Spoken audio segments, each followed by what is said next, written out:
Graça e paz, essa é a terceira aula sobre o curso de plantação de igreja do Seminário Batista Reformado. Nós vamos já caminhar para o que nos fala a mensagem, a respeito da mensagem. Vou compartilhar aqui com vocês. Okay? A plantação de igrejas que duram para sempre. Eu sou o professor Emerson Tavares, pastor da Igreja Batista no Jardim Atlântico. A minha experiência com plantação de igreja, ela é bem satisfatória. Eu venho de uma igreja que nós plantamos ali 5 outras igrejas. Eu participei diretamente da implantação de 3. No meu ministério, como pastor titular, nós fizemos a plantação de vários pequenos grupos. Desses pequenos grupos surgiram outras comunidades. E hoje nós trabalhamos com pequenos grupos na nossa igreja, e estamos plantando uma igreja do zero, e isso tem sido um grande desafio para nós. Então, plantar igrejas é satisfatório. Essa é a aula 3, como eu disse, e na aula 3 nós vamos tratar da mensagem. A mensagem, ela é fundamental para a plantação de igreja, porque não é qualquer mensagem que vai plantar uma igreja de Jesus Cristo. A mensagem precisa ser a mensagem correta, precisa ser o evangelho, a mensagem das boas novas, a mensagem pura, a mensagem intencional, uma mensagem que vem do coração de Deus e através do sacrifício de Jesus para alcançar pessoas, para que elas sejam transformadas e assim, através das vidas delas, nasçam ali uma comunidade genuinamente cristã. Precisa ser uma mensagem histórica, com fundamento histórico. O cristianismo é o maior contador de história que tem. E é um contador de história que já foi averbado. Há mais documentos que provem a existência, quando eu falo documentos históricos que foram que passaram por um crivo, que provam a existência de acontecimentos na vida de Jesus do que de qualquer outro personagem histórico. Então, nós temos essa mensagem histórica. Uma das teses mais pertinentes sustentada pelos reformadores é que Deus é o Senhor da história. Pensar dessa forma significa atribuir a Deus o senhorio absoluto de todas as áreas do universo, amplamente compreendidas. Essa visão é muito bem expressa na frase de Abraham Kuyper: não há 1 centímetro no universo sobre o qual Cristo não diga é meu. Então, nós podemos ver que essa mensagem é uma mensagem abrangente, uma mensagem que conta a história do homem, mas tem a sustentação no Senhor. Sem o fato histórico da encarnação, morte e ressurreição de Cristo, que é o auge da história, que é o auge desse fato, podemos falar até de experiência religiosa, mas não de experiência cristã. A experiência cristã depende fundamentalmente desses eventos. E nós temos a ressurreição, a morte, a ressurreição e a encarnação como a base da nossa mensagem cristã. Contar isso, relatar que houve testemunhas, aquelas testemunhas que morreram por causa dessa história, elas não esconderam os fatos verdadeiramente para não serem subjugados, para não serem presas, para não serem encarceradas e até mortas, porque era uma história verídica. De acordo com Richard A. Burridge, o consenso majoritário entre os acadêmicos bíblicos é que o gênero literário dos evangelhos é uma forma de biografia antiga e não uma narrativa biológica, ou mitológica.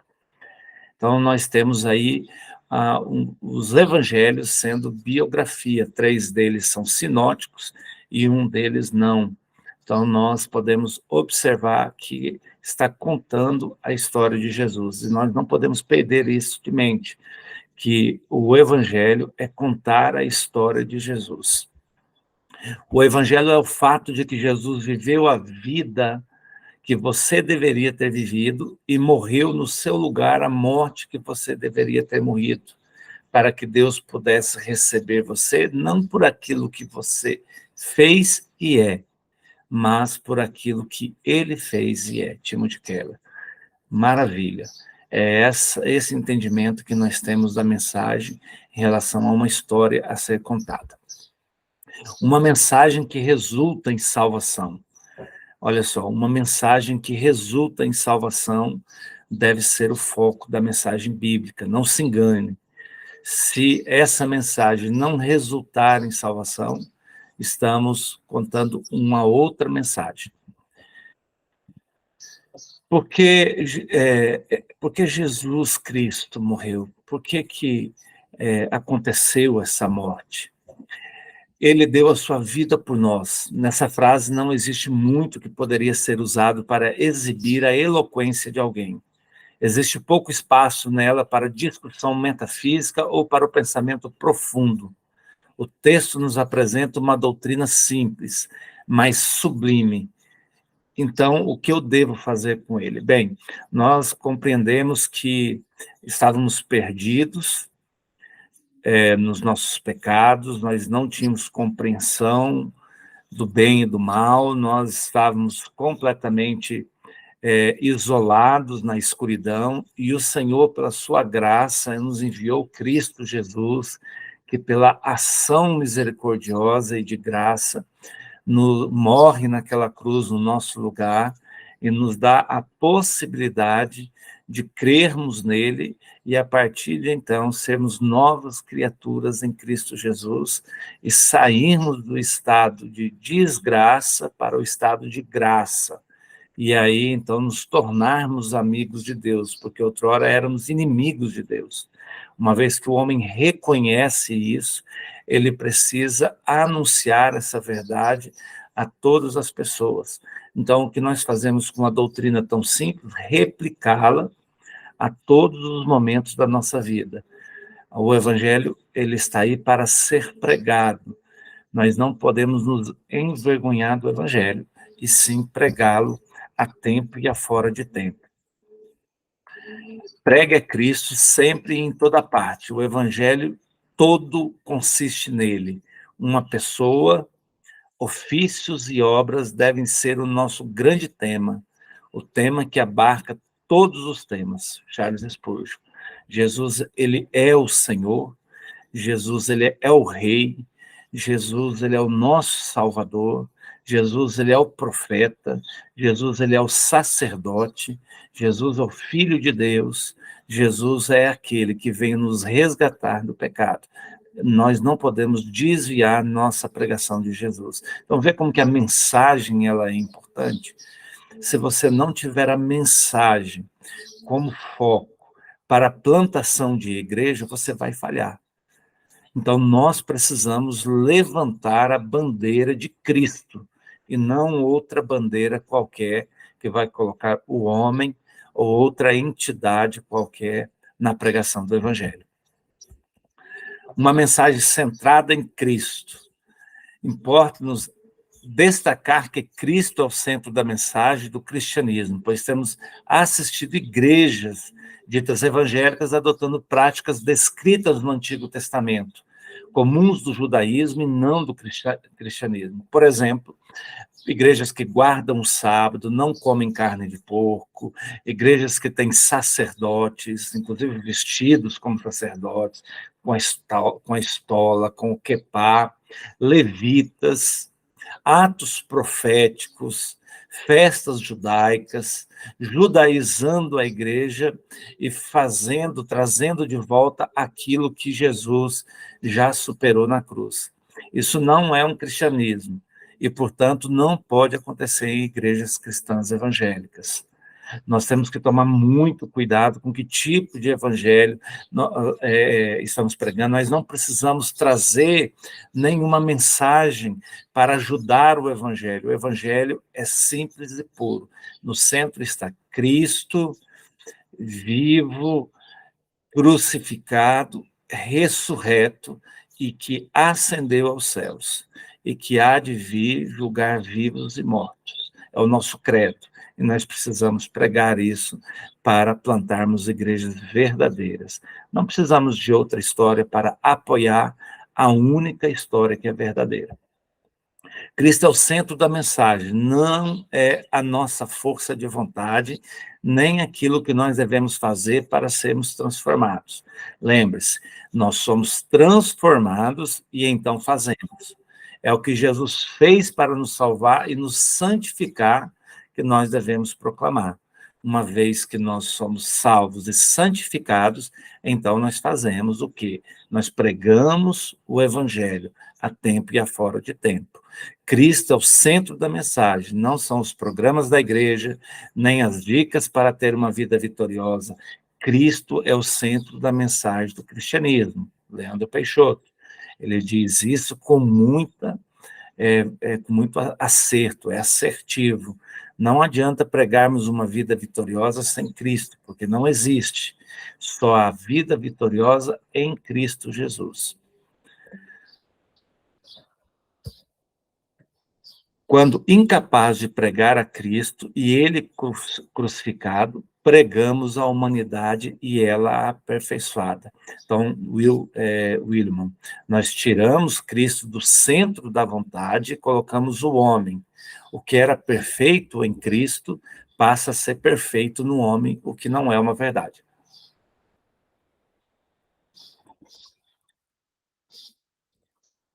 Uma mensagem que expõe o pecado. O evangelho tem que ser uma mensagem que expõe o pecado. Ela não pode ser uma mensagem que não exponha, que não denuncie o pecado. Não existe o evangelho da camaradagem, o evangelho soft, o evangelho light, de leve. O evangelho ele é uma denúncia contra um estilo de vida, contra um pensamento, contra um tipo de sociedade. Então, ele incomoda aqueles que estão em pecado, ele faz com que eles reajam à sua prática. Então, o evangelho, ele expõe o pecado. Quando usamos falar do evangelho de Cristo, pessoas que vivem suas vidas à parte da vontade de Deus refutam agressivamente os que pregam este evangelho, que se estes falassem seus próprios nomes e não em nome do Senhor. Então, nós vamos encontrar muita dificuldade para pregarmos o verdadeiro evangelho, porque o verdadeiro evangelho vai ser agressivamente refutado. Ele vai ser negado. Um evangelho que é pregado denunciando o pecado, ele não é muito popular, mas ele é verdadeiro. Porque o motivo da agressão acontece porque o evangelho de Cristo denuncia a vida de pecado que algumas pessoas vivem. Na verdade, esse é o papel do evangelho, ou seja, expor as falhas, fazendo olhar para dentro de si, gerando uma transformação para melhor na vida daqueles que o ouvem. Evangelho que não confronta o pecador não é evangelho. Nós vamos ter encontro com pecadores. O nosso evangelho precisa ser uma denúncia. Nós não temos uma régua moral para medir as pessoas, mas o evangelho, ele é a regra moral. Então, tudo que falarmos do evangelho, podemos falar, aguardar que seremos refutados de forma agressiva, em alguns casos, mas não abrimos mão. Lembra-se que os primeiros cristãos foram perseguidos por causa da pregação do evangelho. A pregação do evangelho não é um método de crescimento de igreja. Ele é o único método de crescimento de igreja, porque a intenção do evangelho é transportar as pessoas das trevas para a luz, e ali você formar uma nova comunidade. Então, nós temos aí que o evangelho precisa confrontar o pecado, entendendo com perguntas. O que é a ira? A palavra de Deus nos diz que a ira de Deus permanece sobre aqueles que não se convertem, aqueles que não entregam sua vida para Jesus. A ira de Deus se dá porque ele é santo. E uma vez que ele é santo, ele não habita ele não tem aliança com o pecado. Então, todos aqueles que não estão em Cristo Jesus estão sob a ira de Deus. E a ira de Deus é o julgamento, e uma pessoa que morre, que vai para o julgamento do Senhor sem ter tido um compromisso de entrega, de senhorio, com o Senhor Jesus Cristo, ele está debaixo da ira de Deus. E é para tirar as pessoas debaixo da ira de Deus que nós pregamos o Evangelho. O que é o pecado? O pecado é o que colocou o homem nessa situação. É a desobediência. Todo homem pecou e está destituído da presença de Deus. Por isso que quando nós reunimos os nossos vizinhos, eles não são só vizinhos. Eles são pessoas que não alcançaram ainda a graça, porque o evangelho não foi pregado. Lembre-se que para crer é necessário que alguém pregue. O pecado consiste em viver independentemente de Deus. É uma característica muito forte, até mesmo entre alguns que estão na igreja. O pecado consiste em viver independentemente de Deus, não depender, não se submeter à vontade de Deus. Como se faz isso? Vivendo o que a palavra de Deus nos orienta. Então, quando nós desobedecemos a palavra de Deus, a mensagem, nós procuramos viver uma mensagem independente. O pecado é uma forma de autoproteção. O que é o pecado? É uma forma de autoproteção. Eu preciso ser feliz, eu preciso me proteger, eu preciso cuidar do que é meu, eu preciso cuidar do meu futuro. E a Bíblia nos chama para servir uns aos outros. A Bíblia nos chama para levarmos o peso um dos outros, né? Nós ajudarmos. Então, nós fomos colocados neste mundo não para nos autoprotegermos, mas para formar comunidades de não salvos que passarão a ser salvos através da pregação da mensagem. Isso dói, isso causa dificuldades, isso coloca a nossa zona de conforto em risco, por isso que autopreservação é uma forma de pecado. O pecado consiste em transgredir a lei de Deus. Todas as vezes que nós desobedecemos os seus mandamentos, desobedecemos os seus indicativos, os imperativos, nós estamos transgredindo a lei de Deus. Então, eu e você que assistimos essa aula, nós temos uma missão, que é falar de Jesus Cristo para as pessoas. Nós fomos comissionados para isso. A grande comissão diga, vá a todos os lugares da terra e pregue o evangelho. E aí nós temos um desafio. A palavra de Deus diz, viva uma vida santa porque eu sou santo. A palavra de Deus nos diz que nós precisamos todos os dias sermos acrescidos pelo Espírito Santo, nos enchermos do Espírito Santo. Pecado é paixão mal catalisada. As nossas paixões devem ser levadas em consideração e submetidas ao Espírito Santo. A humanidade está cheia de paixões, e essa paixão, ela pode ser uma paixão de idolatria. Por isso que nós temos que canalizá-la em Cristo Jesus.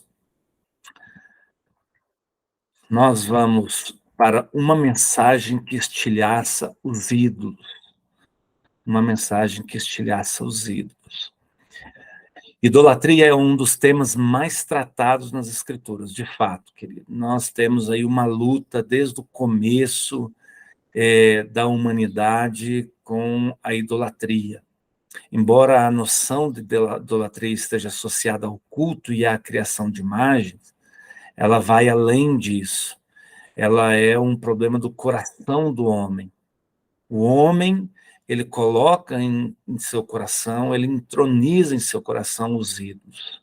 A adoração de ídolos é a expressão de um abandono prévio de Yahvé, seu Deus.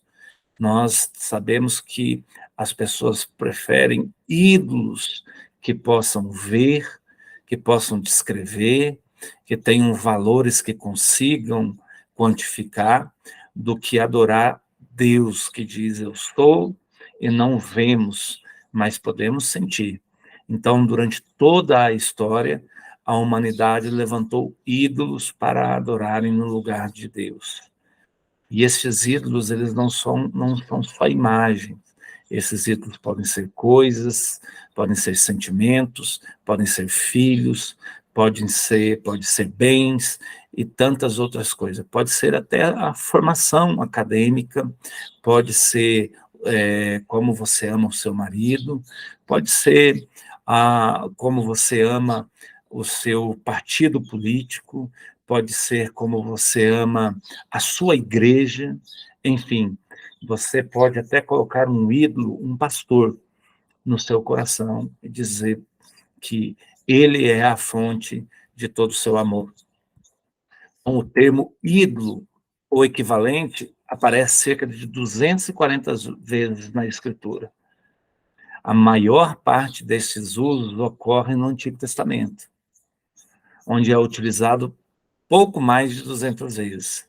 Pelo menos 15 vezes essa palavra são usados no hebraico para se referir direta ou indiretamente aos ídolos ou às imagens, trazendo essas traduções: idolatria, ídolos, imagem, deusa babilônica, de nada, sem valor, vapor, fôlego, vaidade, imagem, abominação, falsidade, coisa horrível, repugnante, estátua. Porque essas coisas tendiam substituir Deus naquela cultura.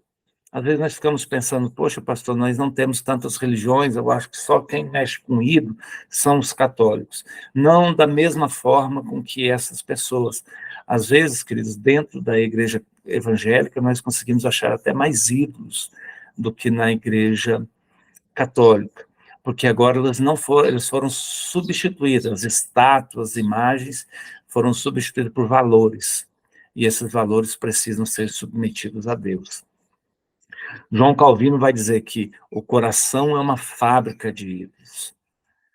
Por isso que a palavra nos diz que o coração é enganoso. Nós precisamos vigiar o nosso coração. A mensagem é a espada na mão do soldado treinado e preparado para a guerra. Então, uma vez que você está afinado na mensagem, no evangelho, você, plantador de igreja, você já tem que ter lido os 4 evangelhos muitas e muitas vezes. Você tem que ter meditado nessa palavra, você já tem que ter esquadrilhado essa palavra para poder pregar ela de forma imponente. Ela tem que estar na sua boca.